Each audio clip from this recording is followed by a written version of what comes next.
My screen, Bill? Everybody see my screen? Yep. All right, cool. All right, we're going to get started. Thank you, everyone, for joining. I'll let folks in as it pops up. Thanks for joining us on a lovely Saturday. Really excited about this meetup for a couple reasons. One, I think Bill's going to give a terrific talk, and I've known him for years, and he's already done this once, so it's going to be great. And it's on some really interesting topics. A lot of folks are going with remote work and cloud-based technologies, and Bill's an expert at that, and I think he's going to show us some really cool stuff. And it's one of those talks where it does a nice job mixing between actually, showing you hands-on and actually doing talks. So I really always enjoy those talks, and I think Bill's going to do a great job with that. So I'm a little distracted because I'm clicking admit as I talk.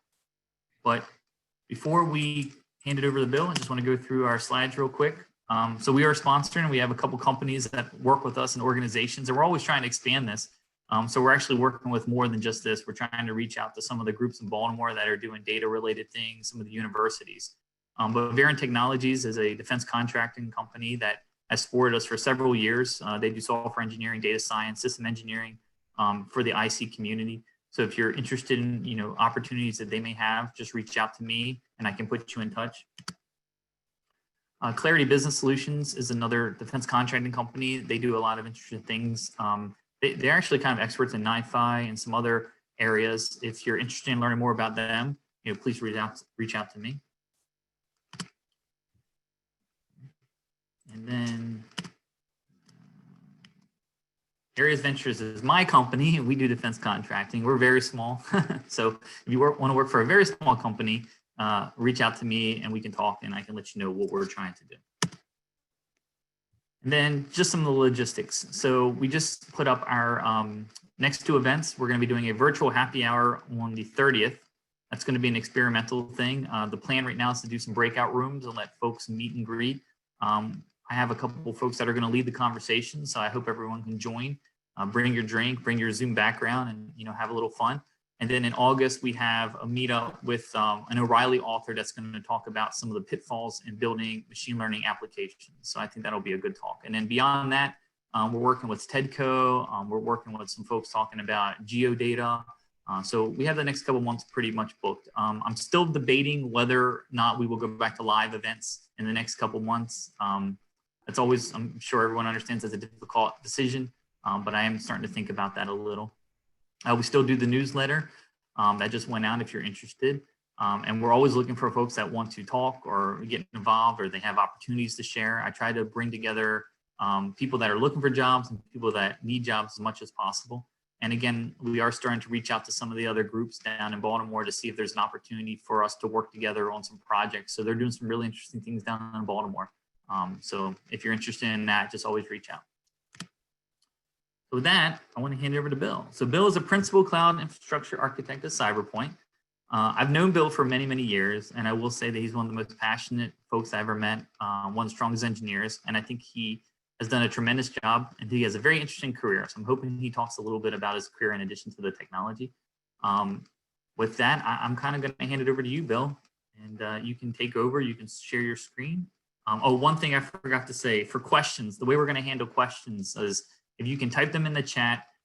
Bill would like to have questions during the talk. So if you type them in the chat, I will capture them and I will ask them as we're going. I'm watching YouTube and I'm watching Zoom, so you can type them in either place. So with that, I'm going to mute myself, and Bill, you can take over. All right. Thank you, Jason. Let me get my screen shared here. How we look, Jason? Does this look all right? Yes, looks great. Okay. Barbara, thank you for that introduction. Jason and I worked many years ago. I think we're getting old. I'm really pleased to be able to talk here. As you can see the title. My name is Bill Cawthor. I work for Missy DreamPort. And I wanted to share today, Jason and I were talking, we're kind of like scheming up what might be interesting that I had experience in that I could bring to DataWorks. and this seemed fairly interesting. I wanted to talk about how we use tools such as AWS, Terraform, Ansible, how we use those tools to automate everything, particularly in this case, about a Splunk cluster. We use this for lots of different projects, but this seemed like a very specific use case, and I hope it turns out interesting. So with that said, on to the agenda. So we did the intros, and what I'd like to cover here is who we are, what we did, why we did it, and how we did it specifically. I want to sort of capture why am I here talking about this on Zoom? By the way, this is a really different experience, giving tech talk like via Zoom. That's kind of cool. It's a little difficult to like judge faces because there are no faces, but we'll wing it as best we can.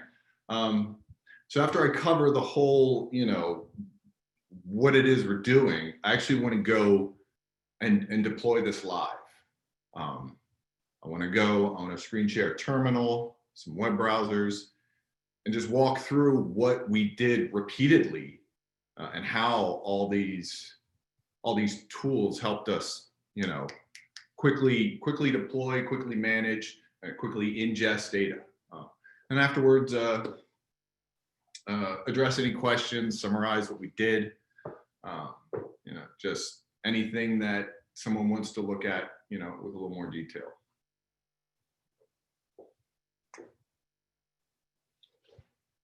All right.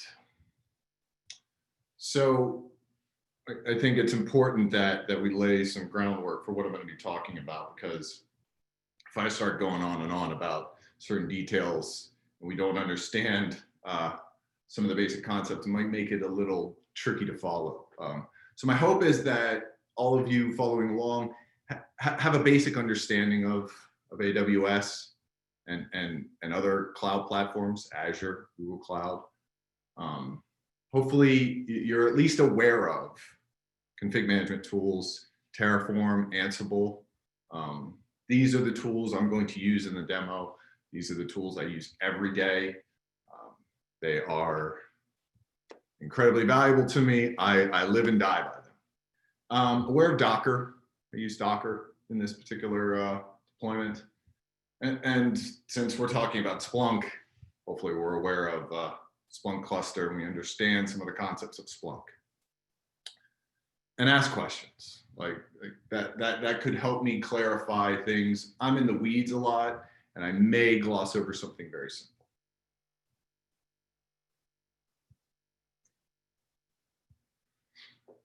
Who we are. Okay, so I'm Bill Cawthorne. Got that great intro from Jason, cloud infrastructure architect. I play with cloud platforms all day. I think my career, I came up from, I think I graduated right after graduated college from Penn State, right after the .com crash. So I was a Windows 2000 sysadmin, almost exclusively.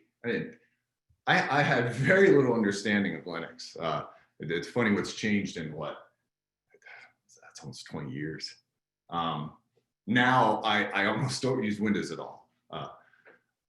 So I came from Windows 2000 admin. I ended up at GDAIS. That's where I met Jason. Started to do a lot more VMware was new. VMware vCenter, that was new stuff back then, virtualization. I think cloud was just I don't even know if it existed yet. Worked in the DoD industry. I then, some 5-10 years later, I think, dabbled in the healthcare industry. Worked at a company called PocketDoc as a healthcare API platform.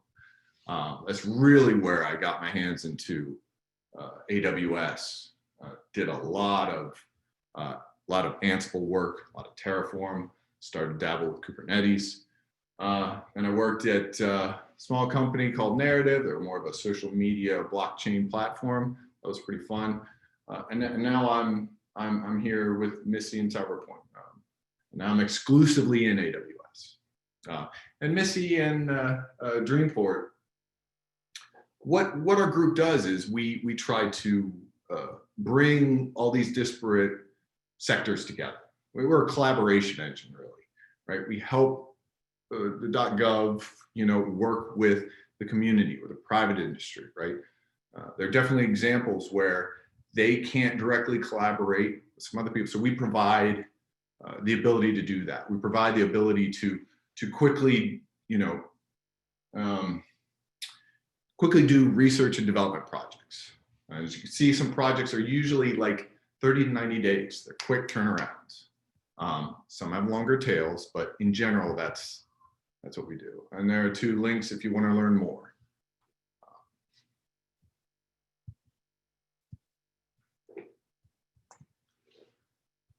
So, Missy DreamPort, that's who we are. In this case, we have lots of different projects. Okay. We had a particular client who wanted to evaluate machine learning capabilities of Splunk, see what it could do, see how it could be as a platform, see if we could develop machine learning code on it. We had a particular data set, 9 terabytes of ZekeBro data. Those of you who aren't familiar, Zeke used to be called Bro, as an IDS platform. So they had a bunch of this stuff. Some of the other specs is we're only going to have about 20 users accessing the front end, but we'll have intensive workloads on the back. And I detail how some of the design decisions that we did there, we used some really big AWS instances. I think the i3 8X large had like 244 gig of RAM, and we had 9 of them. And I had a question. So I think you wanted me to jump in when I had a question. So can you talk a little more about the Zeke data? I don't know if I'm not as familiar with it. And I guess how large is that data? Like, it's a lot of fields. Like, can you walk through some maybe of what your users were trying to do with that data? And then maybe like even your users, were they software engineers? Were they data scientists? Were they technical? So were you also trying to solve the problem of keeping them clean and safe so they didn't have to deal with trying to instantiate their own stuff and work, with tools, things like that, Bill? Okay, so I guess we'll start with Zeke and Bro. So I think I mentioned Zeke is kind of an IDS tool. I think it's meant to sit on the wire. It captures lots of network traffic, and it will then log this and sort of doesn't capture each packet, but it will analyze that and say, one particular field I think, Jason, you're digging at is it has a connection log where it describes every connection that it sees. TCP, port 80, right? Source IP address, destination IP address. That would be a connection log. I think it also supported syslog. Those were actually a pretty beefy data set in this, like they got large. HTTP traffic, SSL, SSH. It has a pretty wide variety of data types. I can't quite remember all of them off the top of my head, but it has a unique set of tooling to identify certain kinds of traffic. As far as the developers and the data analyst, in our case, we were trying to build solutions on it so that an analyst could, actually more than an analyst, so that the platform itself, like machine learning, so that we could sort of guess better at what looks like bad traffic, right? Is this an event, right? Could we correlate all this data and guess at what was happening, right? Or using machine learning concepts. So in this case, our users were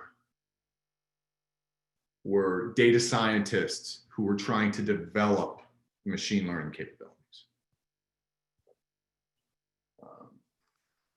And so this is what we were building, right? So the goal was to see how well it would be as that platform.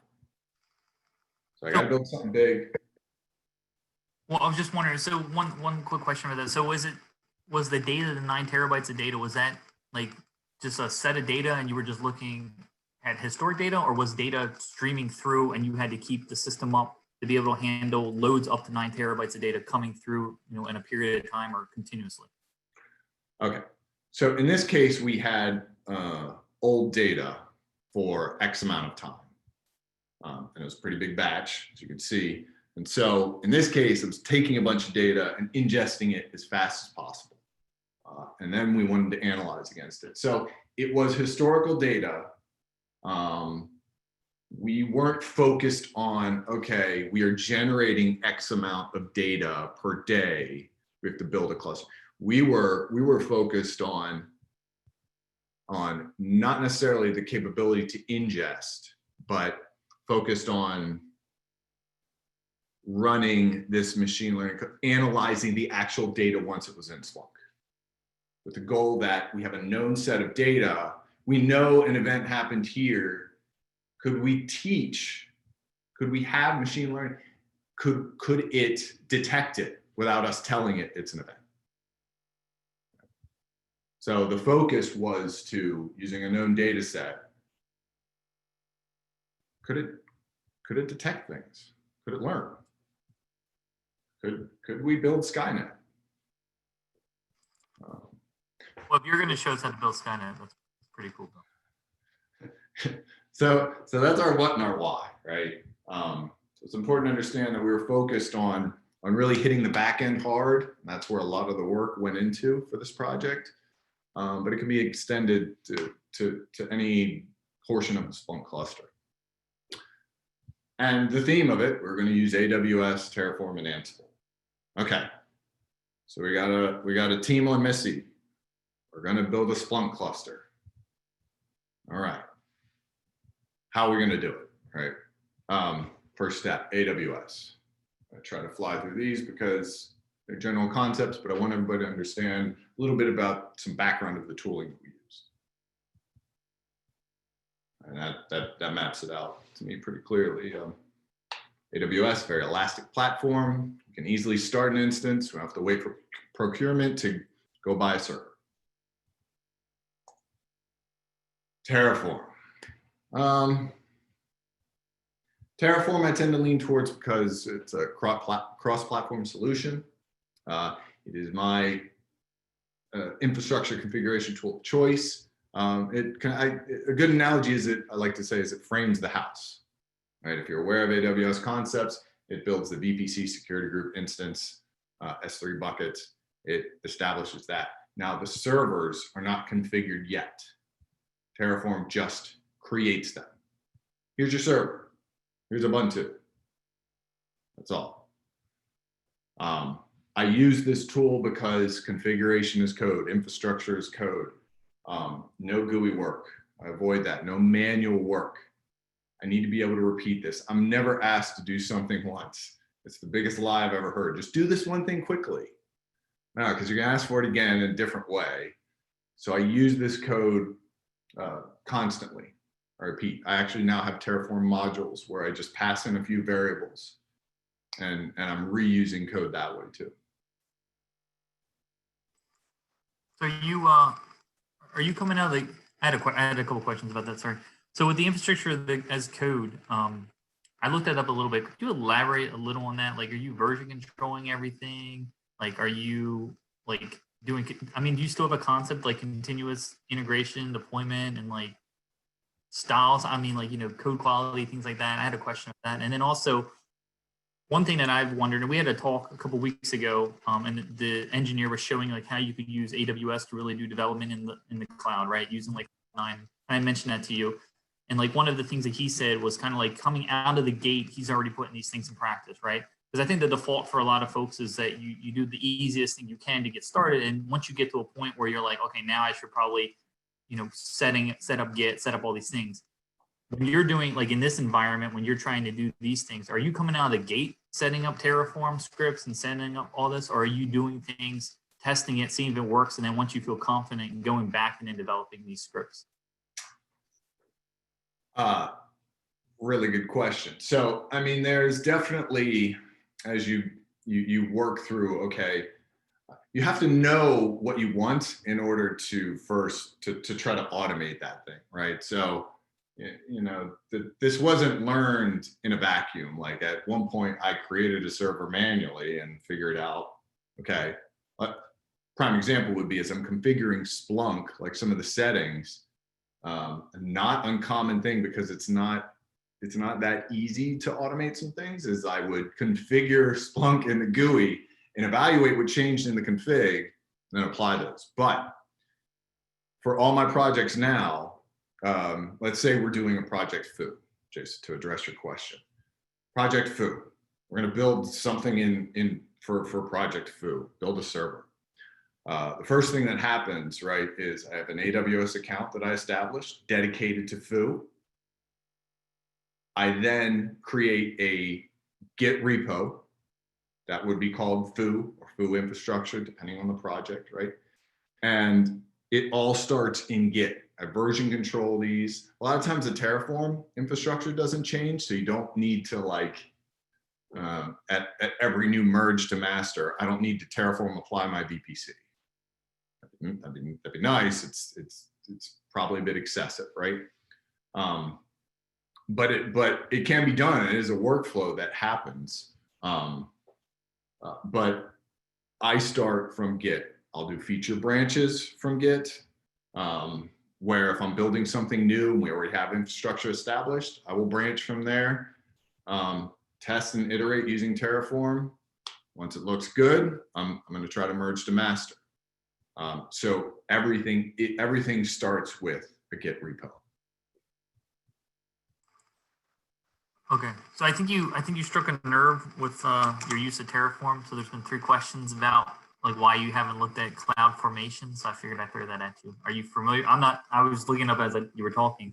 Can you talk a little about that, as what made you decide Terraform, or any comparison? Cloud formation. Okay. In that particular case, that was born of a couple things. I think probably the first thing is there's always value to inherent knowledge. I had a knowledge working with Terraform, right? So that's going to put it up there. Number 2, Terraform. I've said I've worked on multiple different cloud platforms. Terraform has support for many of these cloud platforms. So therefore, I was able to use my Terraform knowledge across different platforms. Can't do that with a cloud formation. And finally, my first experience with cloud formation, it's possibly from ignorance. I didn't know as much when I first touched it. I did not have a very good experience with it. So things change over time. I just don't use it that much. I've grown to really like the Terraform model, and that's what I use. So I have nothing against cloud formation, though. That makes sense. That's good. Cool. That's what I got right now. Charging ahead. So I use Terraform to frame my house. You can use cloud formation to frame your house. That's fine. The next tool that I live and die by is Ansible. If we frame the house using Terraform, Ansible is going to go in and then take care of my drywall paint. It's going to do all the finishing touches, right? It's a very apt analogy. I use Ansible to do basic configuration, like a config file, to things that are like a little more unusual for Ansible, which is like I'll automate ingest, I'll orchestrate certain things, I'll orchestrate a reboot playbook. A lot of times when you're dealing with clusters, it's not just restart server 1. You might have to do a rolling restart, which is what you do with Splunk indexers. But as far as deployment, initial deployment, Ansible takes care of, oh, the house has been framed. Let's put the drywall up. Let's do all the things. 10 questions. You struck a nerve. We're going to have to ask you. So why Ansible instead of Jenkins or GitLab CI? And then the other question was, are you using Ansible Tower for config management or only for local setup when the node is coming up? I might have butchered that last one only because I'm not an Ansible person. So hopefully that one made sense. Okay. So let's start with what there was Jenkins or GitLab CI. Ansible is not, to me, is not a competitor to those two. That's a different area. Jenkins, in many cases, I've used Jenkins to run my Ansible playbooks, right? That is the tool that will run the thing. So I see why when I say I'll use it to do like orchestration, automation tasks. I guess there's a concept of a runner and the playbook. So to Jenkins and GitLab CI, those would be the runners. Ansible Tower would be a runner, right? In the case of this demo here, my laptop will be the runner. What I will use, though, to talk more to Jenkins and GitLab, I'll use CodeBuild, AWS CodeBuild, as my little runner.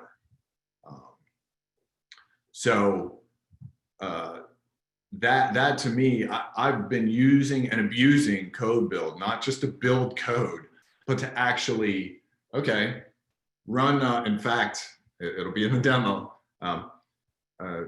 Terraform apply all these different aspects of the Splunk cluster. So I'll kick that off in the background while I show a Terraform project. All right, there was a second part to that question, Jason. Well, yeah, so actually I think there was another, so someone corrected or someone added to it, like, what about Chef and Puppet as comparisons to Ansible? And then the second part of the question, and again, I think I might be butchering this a little bit, but here's how it is. Are you using Ansible Tower for config management or for only local setup when the node is coming up? Okay, I don't use Ansible Tower. To me, Ansible Tower is equivalent to the runner, Jenkins, GitLab CI, something that would run my playbook. Ansible Tower is very good at that. I just don't use it. I haven't had the need. The other thing, comparisons to Puppet, Chef, Salt. Yeah, Ansible's a competitor to all those. Why do I use Ansible?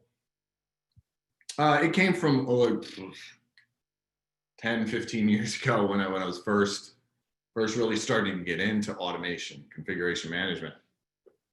I was exploring them all. In fact, I think I was trying to put together, to avoid paying for Puppet, I was doing some crazy Git pull model where it would pull the Puppet config I had and run it locally. And part of it is I was trying Salt, trying all this, went to Ansible, and they're like, hey, we don't use an agent, we use SSH. So Ansible uses SSH. It's a push model where wherever you're running the Ansible playbook, it will SSH to the instance, do all the things. And it just immediately fit how I thought, how I worked, and I was sold. So it sort of was like, evaluation over, these other tools I don't like, Ansible's my tooling platform. Okay, one more question. I think it's kind of interesting. It might take you down a path so you can cap your own self on this one. Basically, I know like what you're trying to show with the Splunk and everything, but you brought up some other technologies like CodeBuild and Git. So there was a question, can you just kind of walk through a scenario of how the CodeBuild, Ansible, Git, and AWS work together with it for a simple update? That's what he said.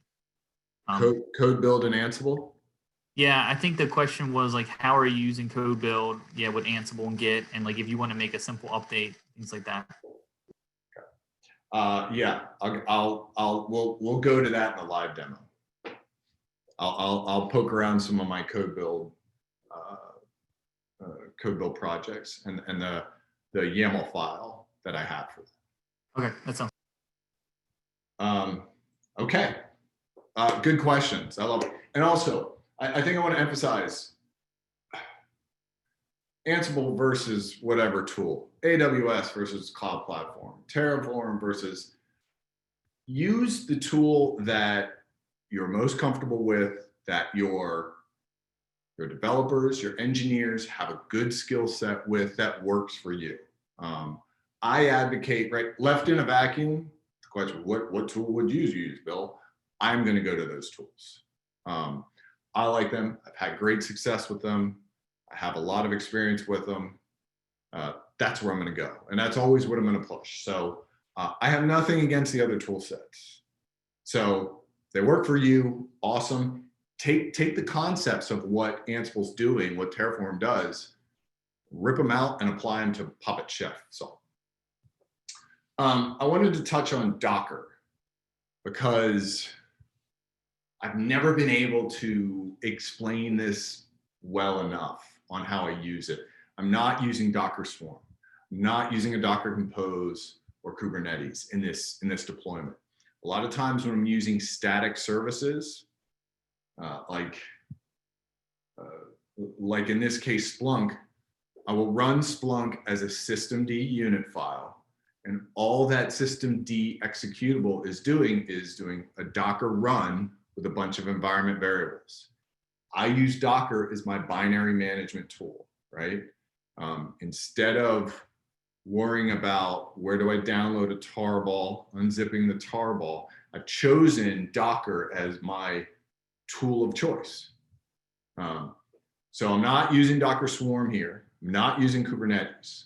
I'm running Docker as a systemd service. So shout out to the Splunk Docker project. I really liked the way that they did things, and it made this very easy.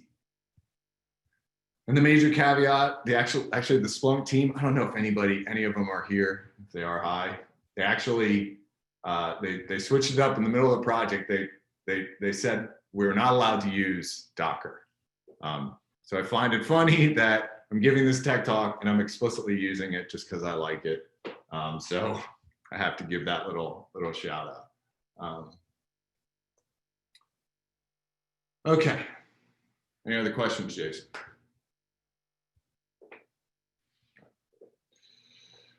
All right. So the who, the what, the why.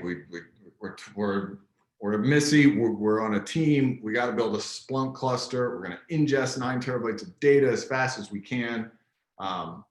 What's it look like? I wanted to give a bit of a mental map because as we're in the weeds configuring things, I wanted to at least provide something that somebody could flash in their mind.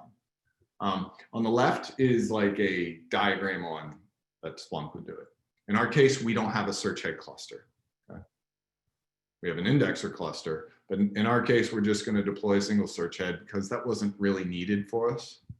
And then we've got the forwarders as well. So if we look at the cheesy little network diagram that I wrote up, I'm going to talk through a couple of these pieces. One, Splunk Prometheus at the top.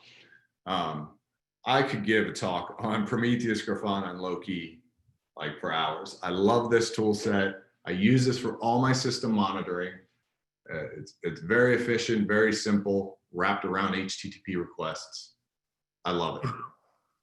Hey, Bill, sorry, I didn't mean to. People were saying they're having a hard time seeing the diagram. I know you and I had talked about this. I'm not sure if you can zoom in or not. If not, I think we were going to try to make the slides available if you're comfortable with that. Okay, yeah. Just picture a network diagram of Splunk. I think we'll just step over this page. I just want to provide it. Jason, we'll get these slides put out so that people could look at it. It was just a helpful marker. So we'll just jump ahead. Let's not worry about it visually. I have a big monitor, so it's probably annoying. Okay.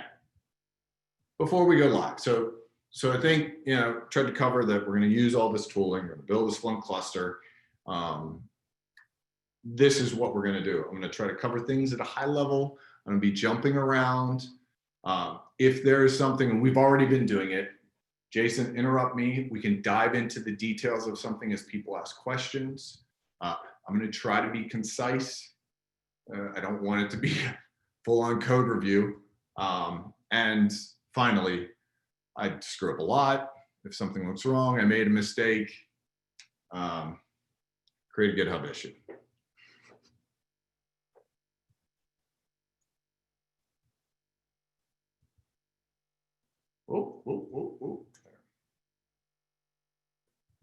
Okay. These are some resources. Jason, I don't think I made the repo public yet. See if I can jump on and do that right now. I included some references that I found helpful. So I think let's do it. Let's go to a terminal. Any questions while we switch to go live mode? Nothing yet.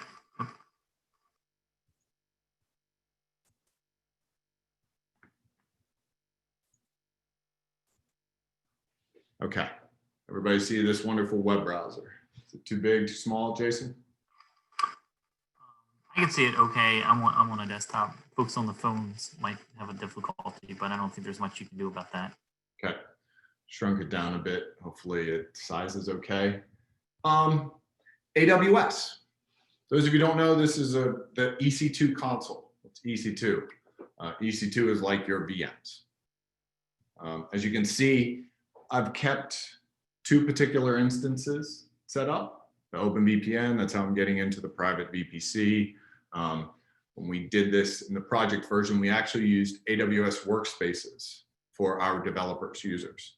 AWS workspaces, think of it as like VDI for AWS. Like, what's the VMware version? I forget what it's called. I kept Prometheus here, simply because it was somewhat outside the scope of this talk. Again, I could talk on that at length. We'll see some fun screenshots of that. The VPC and Route 53 is DNS. VPC is the private network. Those have already been terraformed. They're in the project. We'll glance at those real quick. Those will be available. I just thought, we don't need to add longer to this talk. So here's our starting point. We have no Splunk cluster yet. So the real meat and potatoes. Here we go. Oof, let's do this. Okay. Jason, you touched upon Git. Like I said, everything is a Git repo for this project. We have 3 folders and a README. Ansible, CodeBuild, Terraform. Pretty simple. If we had source code, probably create a source directory. Okay. There was a question about CodeBuild.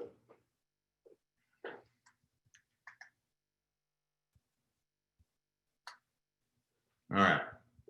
In this case, to allow me to help me cheat and constantly test, we do this for our projects. I've got a couple CodeBuild projects here already. Got Splunk ingest, Terraform apply, Terraform destroy Splunk, terminate Splunk deploy, startup stop. Okay. So I think we'll highlight Terraform apply.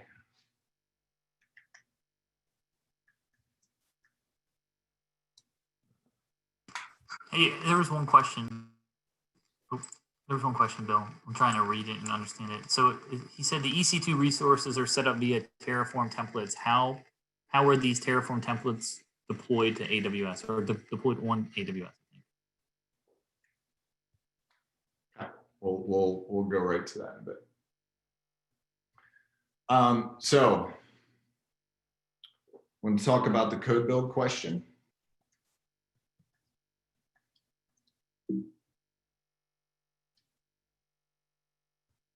okay. Here's an example of CodeBuild. Lots of different commands here. So let's walk through it. I wasn't planning on going through this, but since there was a question, let's talk to it. So CodeBuild, what's CodeBuild? Really, as it boils down to, AWS has this tool called CodeBuild. It also has CodeBuild Projects, which is like a collection of CodeBuild. And what I'm doing here is using CodeBuild, which is essentially a Docker container, specialized AWS Docker container that it runs serverlessly in your private VPC. And I'm using it, I'm sort of piggybacking on that infrastructure to run Terraform on my infrastructure. So in this case, I've got my install commands. I'm installing Terraform and Ansible. Right here, I grab it.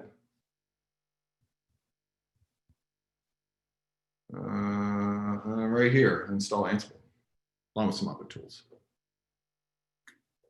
Ansible uses SSH. So I actually have a, in this case, I've got my GitHub deploy key. That's how I'm checking out the code.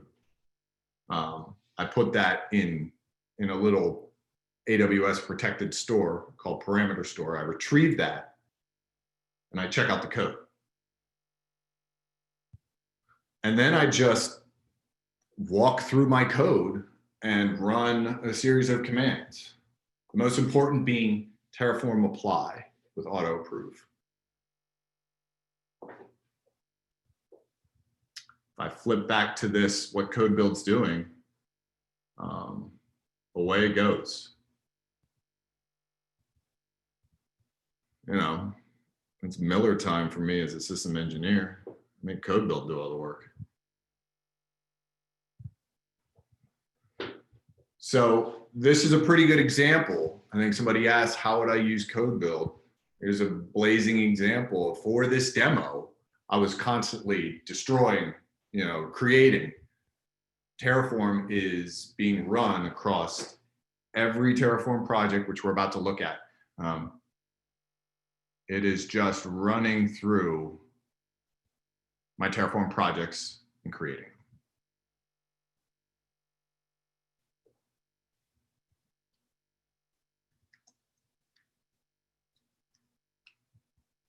What do those projects look like?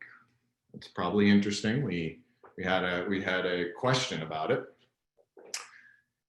Here they are. We're not going to dive into CodeBuild, OpenVPN, Prometheus, Route 53. They'll be there. These are just creating resources in AWS. The real interesting ones are the Splunk IDX, Splunk Management, Splunk SH, the Smart Store, Universal Forwarders. That CodeBuild job is going through every directory right now. In fact, I showed you the blank AWS. Let's see if it's created anything.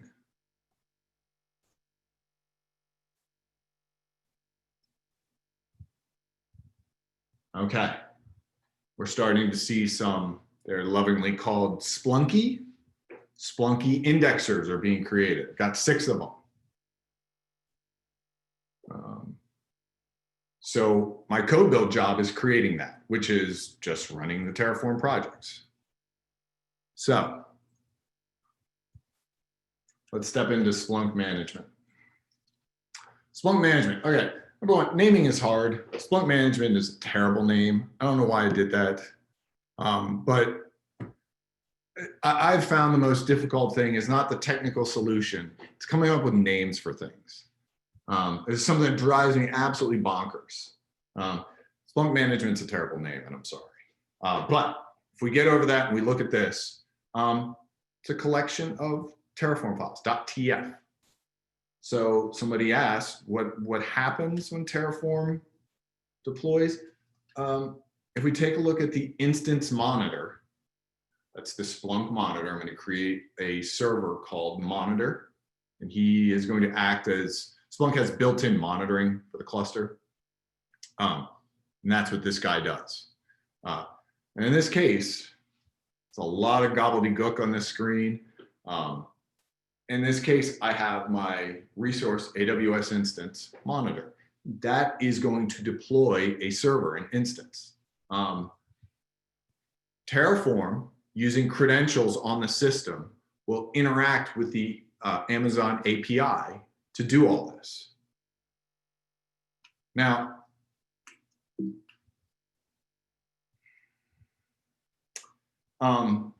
there's about 30 different resources. I don't know if you've ever created an instance in AWS, created something via the GUI. There's a lot of clicking. There's a lot of manual work. I'm not going to do that for, when we did this project, I think there were over 20 instances, all with unique, settings, configurations. I'm not going to do it manually. I'm not going to click through that GUI. So how would I run it locally? Terraform apply in the directory. There are other fun Terraform commands. I'm not going to get into those. My favorite's Terraform destroy. That literally destroys every resource it has in the project. Make sure you're aware of what you're doing when you run that. Here's a good warning, right? Terraform apply. This little line, the plan line, that is something I always look at when using Terraform. Okay, if I see things like destroy, there's potential for disaster. In this case, it's going to create 30 different things. As you can see in some of the information here, we've got an SSH security group rule. We've got the volume where I keep my persistent data. It's a quick question, Bill. Just because you're jumping around between like a couple of different things, and so the configuration files. This is a really basic question, but are they using? Do they all use the same like general style? Is it all? It's like YAML. Is it JSON structure? Is it proprietary to their own? Like, do you have to know all these different configuration script styles, things like that? Yeah, Terraform uses something called HCL, and I forget what the acronym is, but I think HashiCorp is the company that owns Terraform. But they have this language called HCL. It's really similar to YAML, but I guess they are kind of, you know, a drawback to using Terraform is that language, and they're somewhat strict about. They want it to be a declarative language, right? And so they are a bit strict with how you use that to sort of infer and calculate like dynamic things. Now, so these particular projects, I thought it valuable to have all the Terraforms for this. Once I open up the GitHub repo, I wanted to show the work. So normally, what I use is a function called Terraform Modules. Okay, and if you look here, we now have our infrastructure terraformed, right? I went through and created the master node and the monitor node. Those were the pieces of infrastructure in that Terraform project. But to touch on, here's an example of using modules. This is a bit, I'm stepping a bit outside of where I wanted to talk to go, but I thought it might be interesting. For my startup module, this is actually calling the source lines where my Terraform module is. So it's this big collection of like 100 different resources. And all I have to do is pass in these variables to create a code build job. But it does a lot of different things. And so now, instead of 50 Terraform files, I just really have one, the main. That's where all the action is. So that's a bit outside the scope of what I wanted to talk to, but as you look through the code and you're like, God, Bill, there's all these Terraform files and there's all this reused code. Like, how can this be simpler? The path is Terraform modules, and I think maybe in the future I would have provided a better example of that, but I did. I think there's some folks on the line that are definitely way more experienced in this stuff than I will ever be. So there's a couple of questions like, can you show the code where you're adding the indexers to the cluster? And then it's possible to share data between sibling modules. Those were 2 questions. Okay. So first, let's recap where we're at, right? I was showing Terraform, I was showing CodeBuild. At this point, let me take a look at this job. Did anything break? Looks like I succeeded. Okay. At this point, I have gone through all the Terraform projects in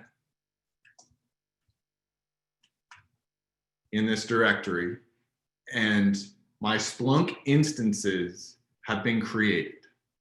There are Ubuntu systems sitting there unconfigured. They're just dumb Ubuntu boxes. So that's the point where we're at right now. No Splunk configuration has occurred. But I think that's where we need to go next. Like I said, the house has been framed. Terraform has established my AWS infrastructure. Now I need to go in, we have to configure Splunk, right? So let's take a couple web browser looks real quick before we run some Ansible playbooks. Okay, so I went from just Prometheus OpenVPN to now this, got lots of different servers running, okay? If we jump to Route 53, should have showed you before, but this is my Route 53 domain, splunky.dreamport.tech. I've got lots of entries. Terraform took care of this for me.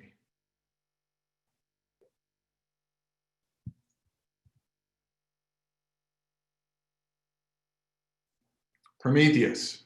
In the beginning, Prometheus saw nothing. If I refresh, got lots of different servers. I use Prometheus, something called EC2 Discovery. So Prometheus is monitoring the AWS, again, this bit outside, but just to share. As new instances are created, he detects they're there. There are no, for lack of a better term, agents running on these systems, so it can't connect. So it's showing that these sites are down. If I take a look at Grafana, which hooks into that Prometheus data, as you can see, I only have 2 instances so far. So we'll come back to that in 1 second.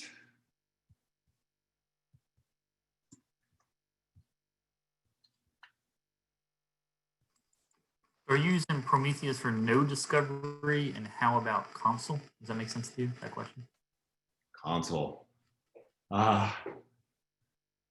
Yeah, I use, so I'm only using Prometheus as, that is my monitoring solution. Prometheus is not sharing any of its discovery, but it is using AWS to detect new instances running. So console. I do not use console. If the person who asked that question could clarify how they are like guessing, like what are you going to use console for? Let me see what they say. But there was also another question. There's a couple, I mean, again, you're striking a nerve or some stuff. So does Prometheus monitor the Splunk cluster or the EC2 instance? Why not use the AWS monitoring service? And he was using console for service and node. Service and node discovery. So I don't use console.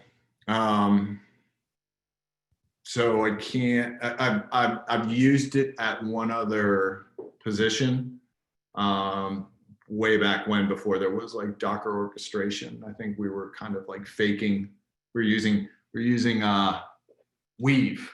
We're using Weave to encrypt data between EC2 nodes. And we use console for some discovery in there. I don't use console. There was another question, Jason. What was the other one? Well, it kind of like, you know, one thing, and I think you addressed this really well, because it's the same thing for software engineering, right?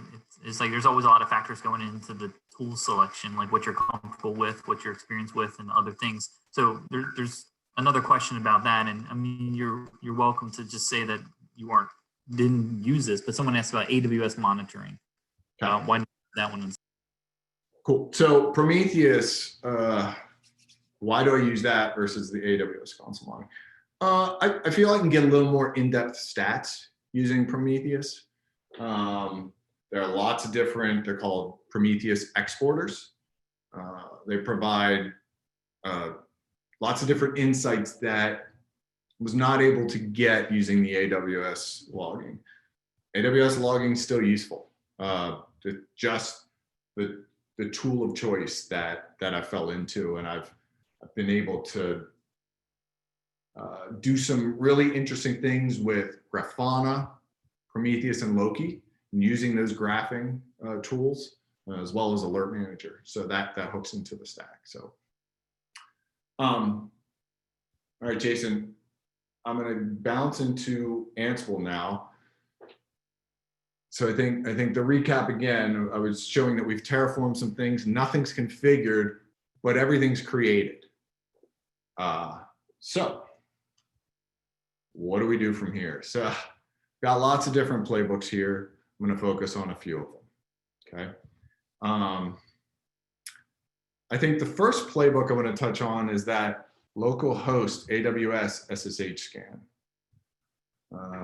I think I have this playbook called initial configure. It does a basic configuration of my hosts, right? If we were to take a look at it, we'll walk through it. This is an Ansible playbook, okay? The host, this defines, hey, Ansible, what are you running against? In this case, everything. Become root, gather facts node, it's just collection of information, user Ubuntu in this case.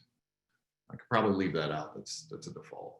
Roles are a collection of tasks in Ansible, and they do things, right? The task could be as simple as copy this file to the system or a crazy complex shell command. In this case, I have a selection of roles. All these roles try to accomplish a single logical goal. That first one's pretty obvious. I need Python. Ansible uses Python and SSH. So yes, I install Python on all the systems. Now, I mentioned that wonderful local host, AWS SSH. How many people have seen that? I'm sure you've seen stuff like that. Or when you go to SSH to a system, it says, hey, would you like to accept this key? This particular playbook, I created to step around this. I have a playbook that will gather the SSH host key for me, so I don't have to worry about SSH keys. I have two ways of gathering it. Number one, I can get it from the system log, or I can just scrape it from the host itself. I never scrape a host over the public internet because I don't know who I'm going through. In this case, I'm actually VPN into a private VPC that's relatively trustworthy.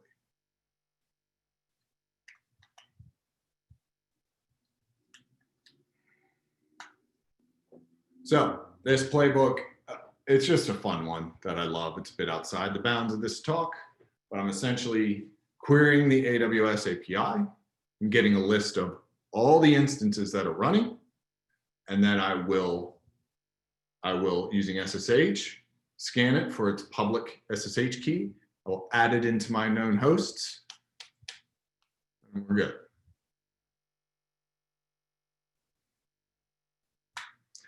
So now if I run this again, it should fix that awful error. So, okay, cool. It's not screaming at me. That's good. You never know with a live demo, stuff can go wrong. That first step is we're going to install Python. So this is going to run for a while. At this point, Jason, any questions pop up? No, nothing right now. Okay. So, like I said, Ansible is SSHing to each host, and it is walking through my playbook, and it is configuring these systems the way I like it. Again, hopefully, yeah, I got to work on getting that GitHub repo public so people can see and follow along. And this does everything, as you can see right now. It's formatting the file system. That's adding the extra EBS volume for my persistent storage. That's where a lot of Splunk setting and configuration files will live. Install some app packages there. So there was a quick question sorry, Bill, there was just a quick question as to why you didn't use Terraform remote exec. Why didn't what? I guess there was a question as to why you didn't just use the Terraform remote exec to provision the instances. Yeah, there's a feature. There's a couple. I believe that they're asking the the AWS, you can run a script at startup. You could. I tend to do a little more.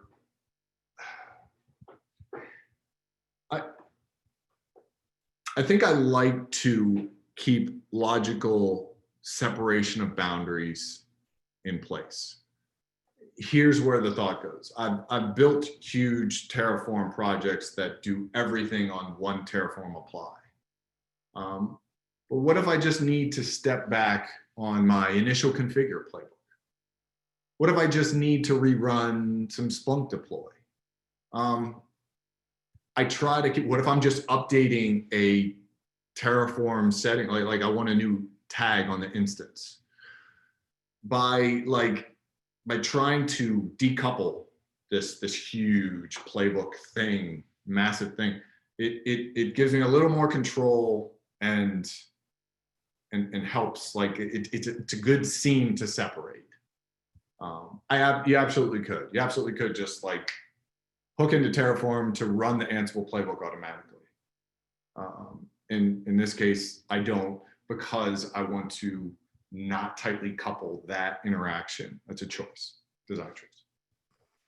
Actually, I did have a question I was going to ask at the end, but you kind of alluded to it. So a lot of the things that you're showing, do you write these in a way that you can reuse them across products or projects? Sorry, not products. That's kind of like your way of handling this? Yeah, absolutely. So we mentioned Terraform as a concept of modules, right? So I have a private modules, Terraform modules repository that I'll use. So I can reuse the code. I showed it in that CodeBuild screenshot. Ansible has similar concepts. Ansible has something called Ansible Galaxy, and I can have a requirements.yaml in the Ansible directory. And in there, I can do Ansible Galaxy install requirements.yaml. And it will pull all the Ansible roles that I may want to use across many disparate projects. So Ansible Galaxy with roles I use, and Terraform modules. So that's how I'll reuse that code. So let me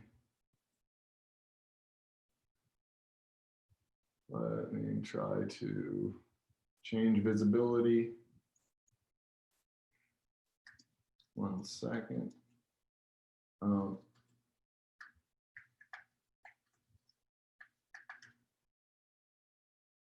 Okay. The Splunk infrastructure repo is public, if you guys want to look around. Okay, so we ran that initial playbook. I've got a basic configuration. I think a fun screenshot would be, let's see, has Prometheus seen it? And there it is. So we can see we're starting to detect all my instances. I'm now starting to get like system load data, network traffic, all sorts of fun stuff, memory availability, file system fullness. So this is good. I'm now monitoring my instances. So what do we do next? We've configured, we've got a basic configuration. I consult my README. Let's deploy Splunk. With it being the first Splunk deploy, I'm going to restart everything at the end. If I leave that out, it won't. But this is going to walk the meat of this talk. Away we go. Why don't we take a look at that, since I think people who are aware of Splunk might be more interested in some of this. It's rather involved. I'll talk through the roles while that runs. It's going to take a while. As you can see, we're running against every instance, every Splunk cluster. So how's that work? Here's the playbook. Okay, first thing, Ansible is using AWS to discover instances it should use. In this case, it's pulling a tag. Tag cluster Splunk. Pretty straightforward. That any EC2 instance that is a part of the cluster, this playbook will run against. We mentioned that we used something called Splunk Smart Store. So in this case, right, we have performance metrics we're trying to hit while being cost effective. If you've ever tried to get super high disk IO in AWS, that price can get really high, especially if they're large EBS volumes, right? I think in our case, each indexer was like 5 terabytes. So across 9 indexes, that's not even counting the forwarders. That could get pretty pricey. So AWS has a certain line, the I3 lines, that has something called instant storage. Okay, instant store. Super fast IO. The drawback being that if the instance gets restarted, the disk is wiped. So it is not persistent. Splunk designed a feature called Smart Store, where it syncs a database from the instance to an S3 bucket. So we took advantage of that. So in case the indexer ever had to be restarted, it could still get its data. We wouldn't lose all that data. So that was a feature we used there. Going through the playbook, those of you familiar with Splunk, you should know about outputs.conf. This is telling certain instances, output your data to the indexers. This is good for Splunk monitoring.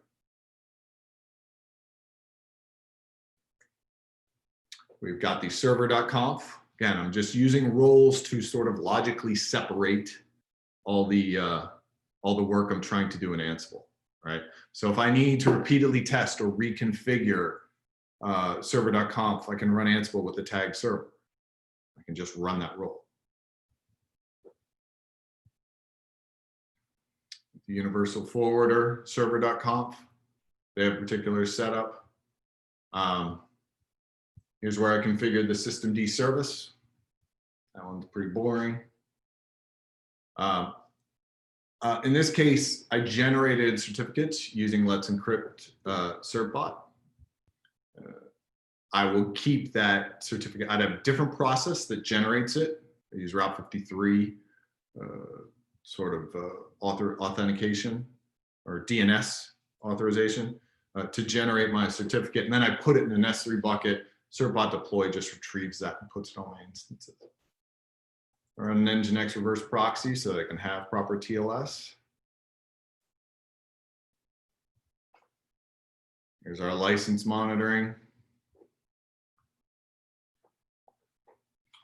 And then after we configure, in this case, our monitor instance was our license server.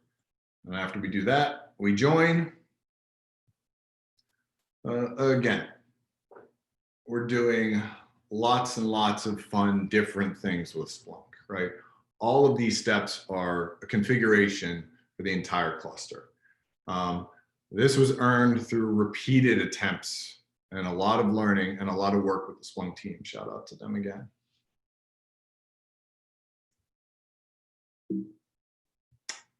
And so that's the playbook. That gives me my initial deploy of Splunk.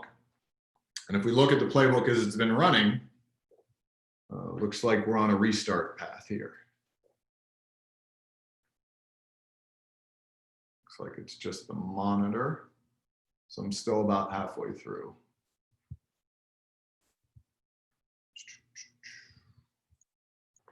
Let's jump back to Prometheus. And this is what they're all doing. As you can see, as we install, they're working. Getting a little decent work out of them here.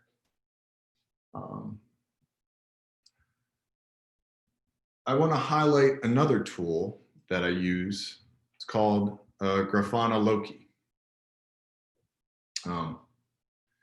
It's very similar to using something like Logstash Elasticsearch.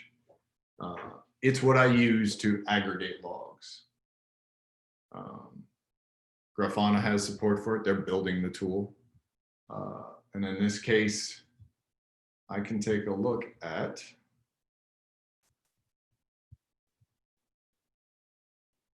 let's take a look at index 1 and see some logs coming from there, if there are any. So in this case, Loki is a tool I use to capture logs. So I'm using Loki to monitor the actual Splunk logs in ops Splunk, var log Splunk, like Splunk d.log. I'm using it to monitor, as you can see here, systemd journal logs. It gives me a central dashboard to monitor all this stuff. So this was incredibly useful as we were ingesting. Again, we were ingesting 9 terabytes of data. We were ingesting, what was that? I think it was 44 billion files, 44 billion events, I should say, sorry. And I think we averaged about 200,000 events per second. Took us, I think, 56 hours. I think that's the math. And I used this tool to monitor the progress of the ingest. So if we jump back to our playbook, we're at this low part. We're installing Splunk apps. In this case, the apps I retrieved and I put them in an S3 bucket. Could we have installed directly from the website? Possibly. In this case, when we ran the project, we were in a very isolated environment. We did not have internet access. So we had to pre-collect all the apps we wanted to install and put them in S3.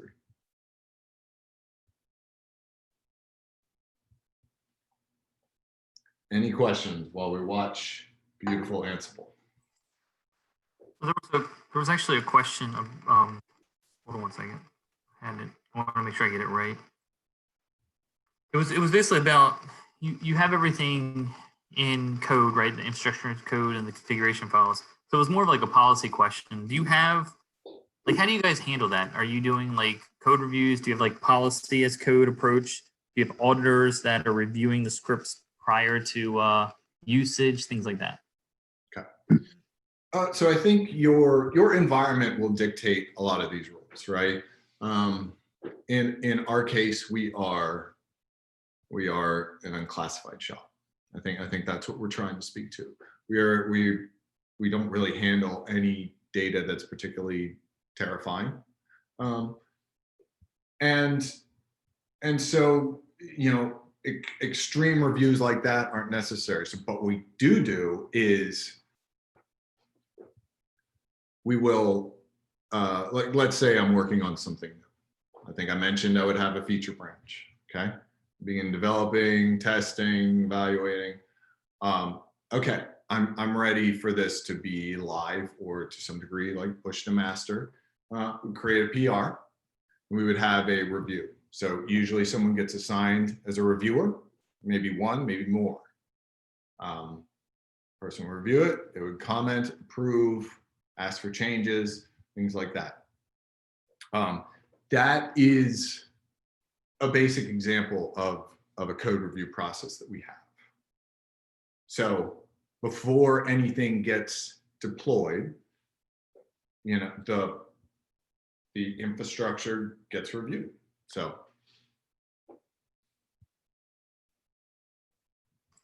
what, and maybe I misunderstood, there was a question, like when you said 9 terabytes of data, was that 9 terabytes? And I think I asked you this, but I'm not sure. Is that total, or are you getting were you getting 9 terabytes a day? Because someone was saying they have a Splunk where they're getting like 2.5 terabytes per day. I was curious. okay, yeah, that was total. I think we were using historical data. So for this particular project, yeah, we used historical data. It was 9 terabytes in total, and we just needed to ingest it as fast as we could. So yeah, 2 terabytes a day, that's nice. That's a lot of stuff. So that was what we were dealing with. So, and I think in the end, I tend to think the indexers that we fielded were overpowered. I think there was a lot of concern. We're trying to do some, and going back to this, we're trying to do trying to develop machine learning processes. So we were running these like huge batches against the entire data set. I think a better model that would have been more efficient and required less resources, machine learning that essentially followed the data as it streams in. But in this case, we were trying to process everything over the course of a data set over 2.5 months. And that was challenging to work through, because what we were trying to do, in fact, a big issue that we ran into was, those of you who have ingested Splunk data know that they sort of round robin every 30 seconds. I think it's something like this. I might be misremembering. So a forwarder will send a bunch of data, send for 30 seconds, it will send it to a particular indexer 1. And it'll send it, at the next 30 seconds, it'll send it to indexer 2, and so on, right? It's how it kind of spreads it out. If you are ingesting as much data as fast as you can, as aggressively as you can, this caused significant problems. We had what was called lumpy data. Like we would have huge chunks of data that was not spread evenly over the cluster. It would all be on one indexer.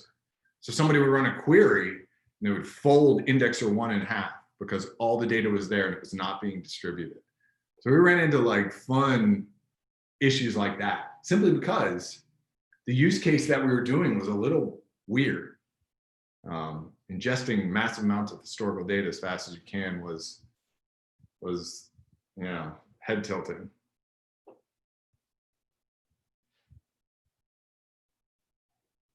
I think there was a config setting. Yeah, what were those error messages? Was that something that to be concerned? Those retry messages. Oh, this get cluster status. Okay. Here, well, okay, we're seeing it again. What I'm doing is effectively polling. Okay, I'm in the middle of a restart, and this particular playbook is I'm restarting, I think, the master node. Okay, so before I restart the master node, who manages all the indexers, I am running a check here to make sure that the cluster is healthy. So until the cluster is healthy, the master node will not restart. So that's just a poll, you see. So it's waiting, is the cluster healthy? Every 10 seconds, I think. Once it's healthy, okay, now you can restart. You see it here too. I'll actually poll and wait for Splunk to finish booting up. I'm doing another restart here. Which one is this? Okay. So after I've restarted my master node, it's like triple checking. I'm going to wait. I'm going to make sure that he agrees everybody's healthy. So yeah, the failed in this case is acceptable.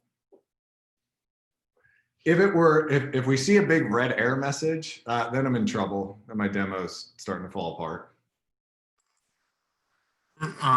So there was a question about, I guess, like your use case, and you were talking about doing some machine learning and analyzing a set of data. So there was a question, and I'm going to expand the question a little bit. Like when you were building up and deciding on the resources that you were using in Amazon Web Services, did you guys consider using like GPUs? Was there a benefit? Like how were you making your decision, like how to allocate, what to allocate? Very simple. We were working with the Splunk team directly, and they told us what to do. We took a good swing at it. I think, you know, we tried this before, and we did it really fast. And they were they had a pretty set idea on what we should use right from the start. You know, they were really interested in making sure that the product worked well. So they were pushing for bigger instances constantly. You know, and we had to manage budget-wise. I want to touch on that. One of the interesting things is, I think I mentioned maybe I didn't. We organize projects that maybe run in AWS by AWS account. You get a dedicated AWS account for a project. So I said project foo starts up, it's going in the AWS account called foo, and it's a part of our MISI organization. So I manage something like 20 some of these. What's good then is the billing information, everything that foo spends on can be tracked and is associated with the project foo. So by organizing by AWS account, we're able to track exactly how much foo is costing us, how much that infrastructure costs. I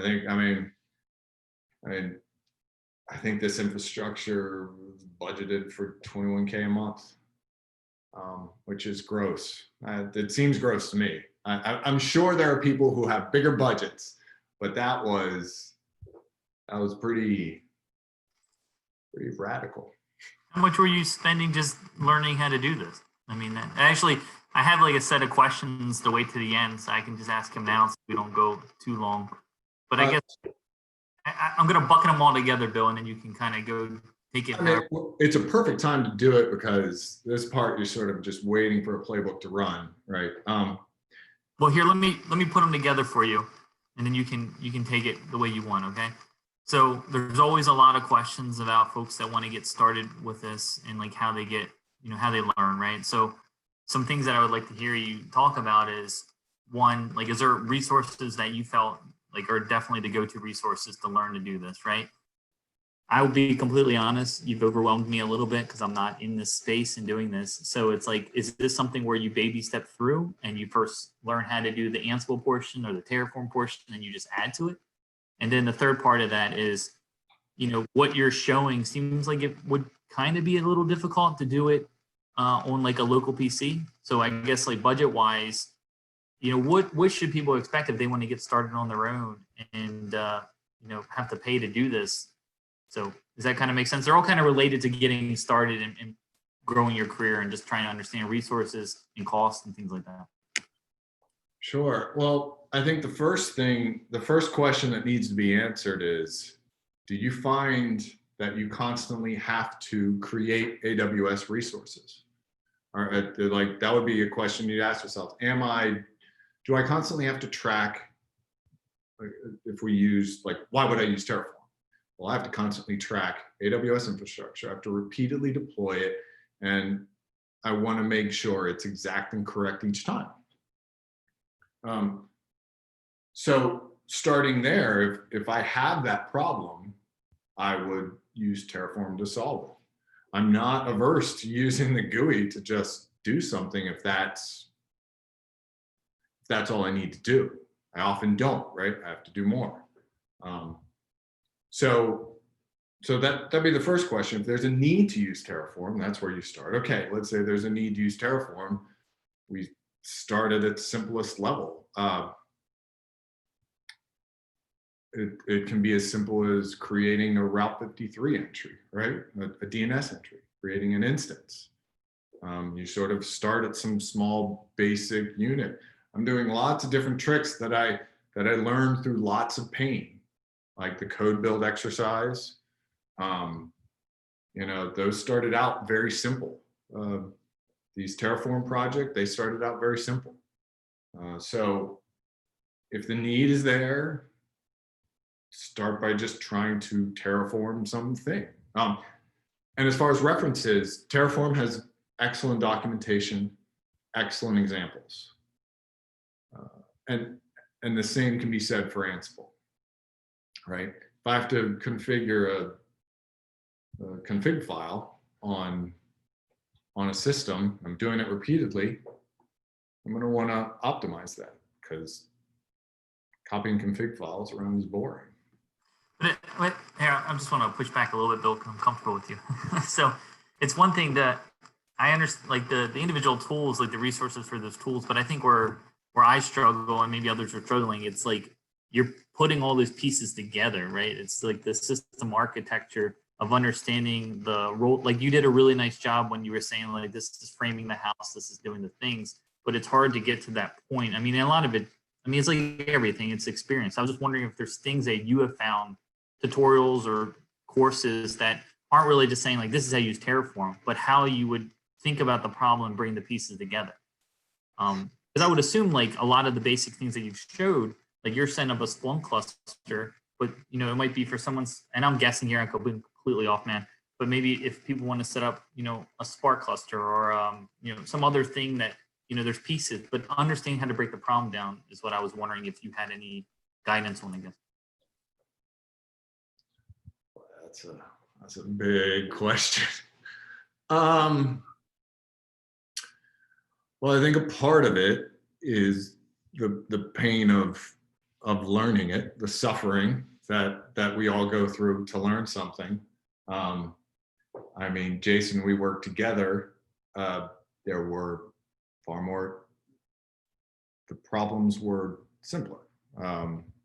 The scope might not have been as large. I think we had a couple pizza servers in a rack, right? So it kind of, unfortunately, a lot of it has been experience, right? I guess to give an analogy, right now I find myself working, if you're aware of AWS, there's called organizations, and it's just a collection of AWS accounts, right? I talked about projects or accounts.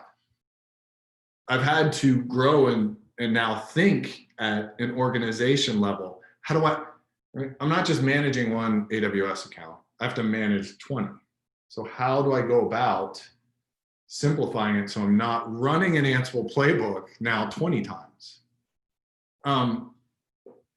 I think unfortunately that just comes from experience, and I think I lack the thought process and the words to give you the answer you want. No, I mean that's fine. It's just it's one of those things. It's like everything, development, software, any of the thing, the hard, you know, the stuff that we're all trying to do. It's challenging, right, to get started. It's overwhelming, right? And it's like, where do you start? How do you put the pieces together? And a lot of it is you have to get through that initial frustration and just understand. And I just wasn't sure if you had come across like, you know, that unicorn blog post that says like, okay, this is exactly how you put everything together, and this is why I'm putting it together. And I think what you've done, you know, you've answered a lot and you've given a lot. I think this is tremendous. But that's all I was really looking at. I think what you're saying is correct, right? It just takes time and experience. Jason, my blog is that unicorn. All right. It's okay. Well, you can advertise it. Go for it. I don't. No, I got to look. It's not. I'm way behind on it. Yeah. I mean, I think maybe some easy hints would be, before go diving in to something to try to solve a problem using these tools, to slow yourself down and actually know the problem you're trying to solve, right, Jason? I think if we go to high level principles, right? Do I understand the problem, right? You know, do I understand?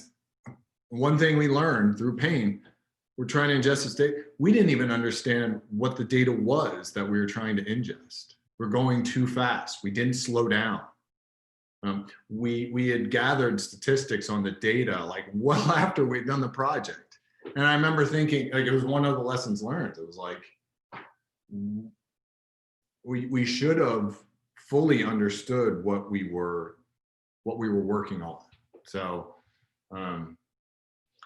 probably off the top of my head, like you asked, that's a great question that you asked, Jason, but like, I think understanding what you're trying to do and slowing yourself down will always help. You don't have to go as fast as you think you need to go.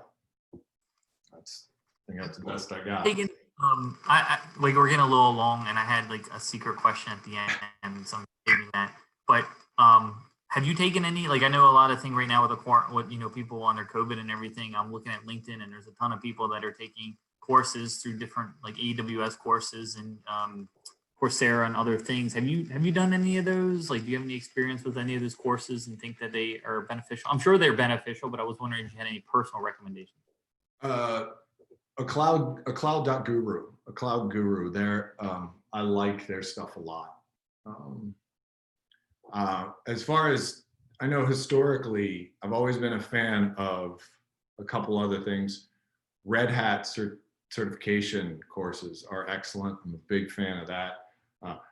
Probably because their certification exam, I think it was the certified engineer one, you're put in front of a system and in front of a Red Hat VM, and it's like you have a list of instructions to work on it.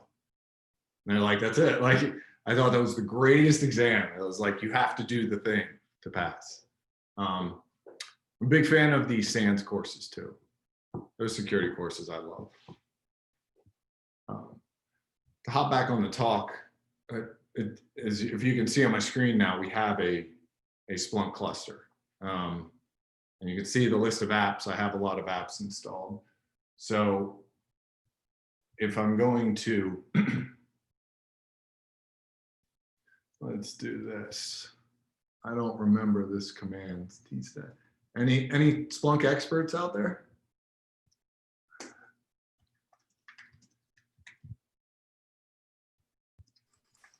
I think there's some people, I mean, I'm watching, I haven't seen anybody, but I definitely know I've gotten a couple messages of folks who are trying to set up exactly what you have. So at the very end, I would say that you should suggest your contact info if you would like to further that question. So on the screen here, this is an example query on my Splunk cluster. The data set that I'm using for this demo it's called Cybervan data. It's publicly available. It was a data set we used for testing. Not nearly as large as what we're dealing with, but it gave us something. So we can see I've got an index for Cybervan, it's empty. So the final steps here that I wanted to show, because we have been going for an hour and a half, and I think it was important in this project, how the heck did we ingest all this data? And one of the things I cooked up with was this. I created an ingest Ansible playbook. In this case, I made it very modular so that I could pass in extra variables on the command line. This playbook, all it does is configure a systemd unit file on my universal forwarders that will run a script that has a list of S3 files assigned to that universal forwarder. Hey, ingest that, ship it to our indexers. So the index is Cybervan, S3 bucket, Splunky test data. The S3 prefix is just a folder I put it in. And then there's a script.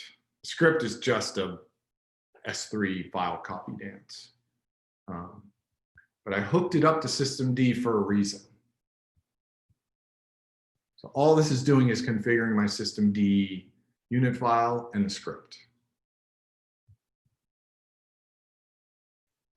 And then how we ingested was this. This is called an Ansible ad hoc command, where I don't need a playbook. It's like a quick one-liner. And this will use the Ansible inventory Splunky. We'll run that shell command, which starts my ingest process, and we'll run that against every universal forwarder.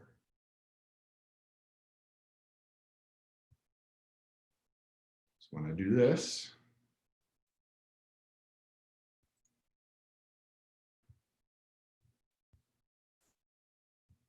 let's go back here.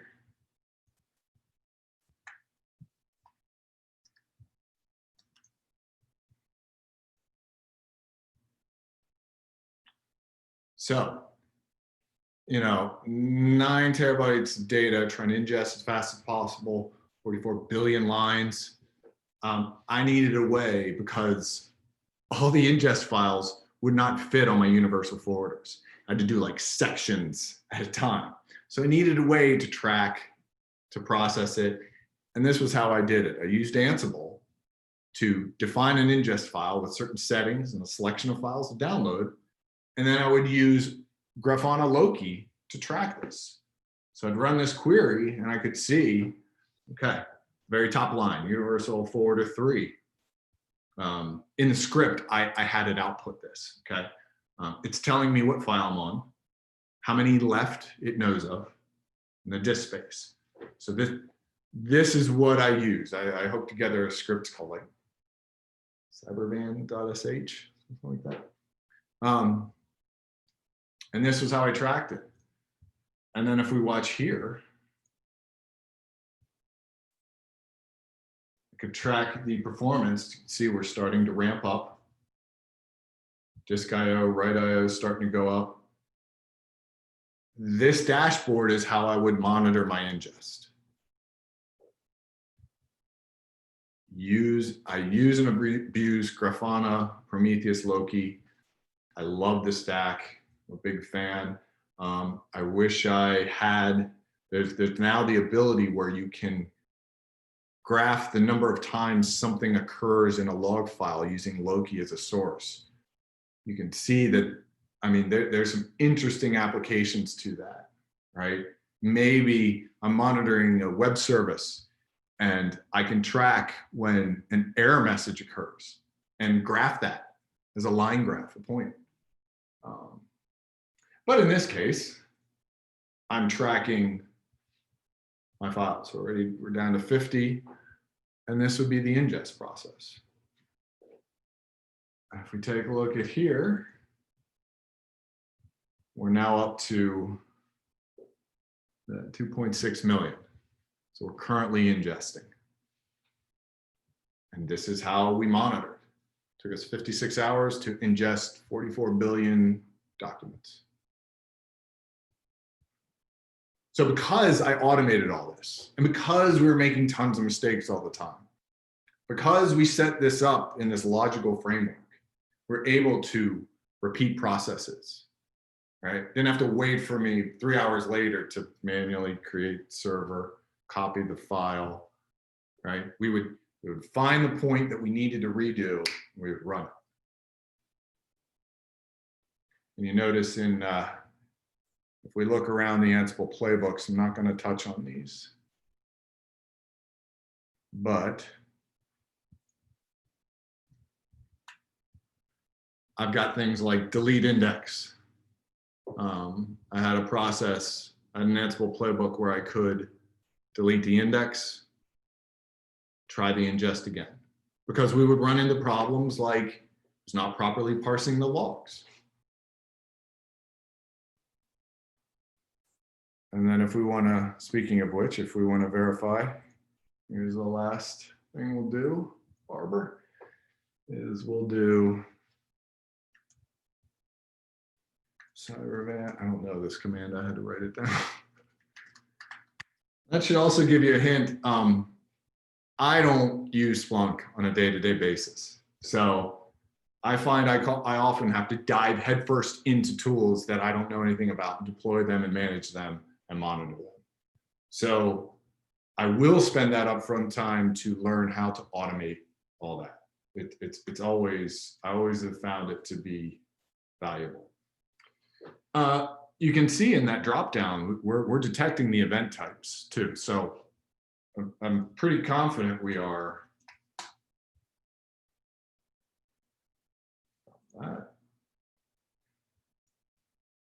So if we take a look, we can see we've got IP destination. These aren't my IP addresses. The one bummer was the forwarder, the universal forwarder that sends it, it'll label it as the destination host.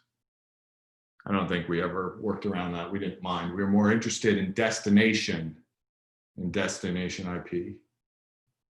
So we are properly parsing. Cool.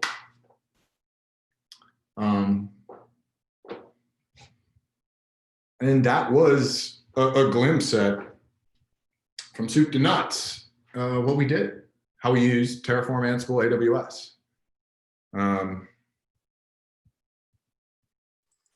Any questions, Jason? I think we're yeah. I mean, we went all along. So I have two or three quick questions. I don't really have many more that I've gathered. Again, we'll try to, like, the video will be up. I'll edit it and crop it down, and then Bill, you know, he'll try to share the Git, and so we'll try to get that information out for everyone. I guess my one question was the whole thing from start to finish, you know, and finish being you having success and being able to instantiate everything. How long did that generally take? I mean, was that days, weeks, months? Okay. Yeah, I was looking up the dates. I believe that we got to, I believe it was 10 working days. So 2 business weeks. That was the date range that we were successful at that. I'll give that 2 caveats. One, I believe at day 10 is when we started the ingest, so we kicked it off, okay? So then after that, 56 hours.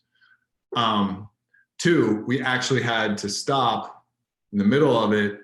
Splunk asked that we not use Docker. So we had to change all the code to deploy the Splunk tarball version direct to disk. So it was both faster and slower. And then the bonus one, which of course no one acknowledges, but you know, we did an earlier run on Splunk. It was not kind of the same, but so we had some experience already doing this, just we didn't have the Splunk team to guide us from the beginning on that first pass. So, you know, like everything, there's cheating. We kind of had some working knowledge going into that 10-day run, but you know, there was some give and take there. So do you see, there was a question, I'm just gonna kind of change the question a little bit, but do you see, you know, we kind of keep on comparing tools and everything, but I was just wondering if you have any thoughts on, do you see certain tools and vendors like Amazon or Google becoming more prevalent and like winning? Like, so the question was more like, do you see Terraform being used more by the federal government? So I was going to just expand that, like the customers and the folks that you work with, do you see these tools being used more? And is there particular tools that if you were starting from scratch would be the ones that you would want to learn? Good question.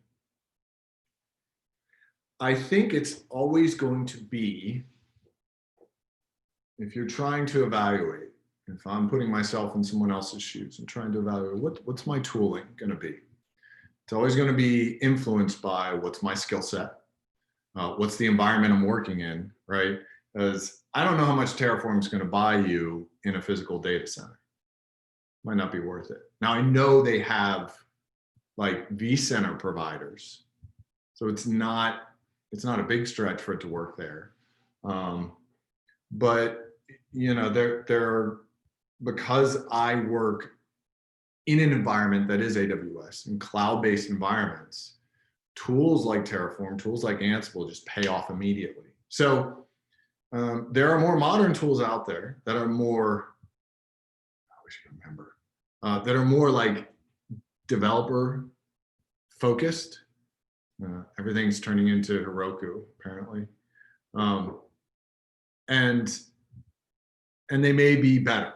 I don't, off the top of my head, have any good ones. The best guidance I can give is environment versus your working knowledge.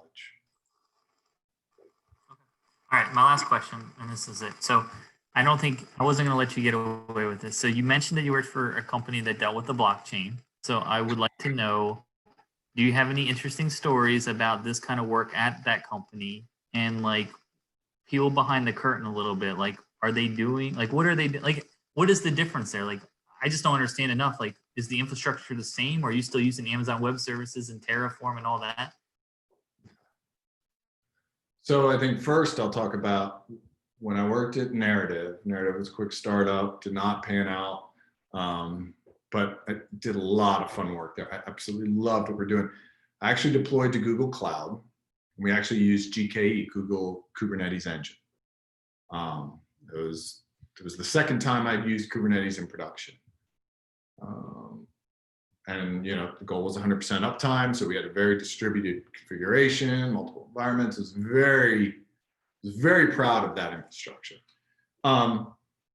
But how it related to blockchain was we would then interact with in this case it was built on Neo, but it would interact with a node, like a Bitcoin node. Those of you who are familiar, Bitcoin is a collection of nodes, and those, not the miners, but the nodes then have the ledger. So we operated a node so that we could use the web API because we wanted to trust that API.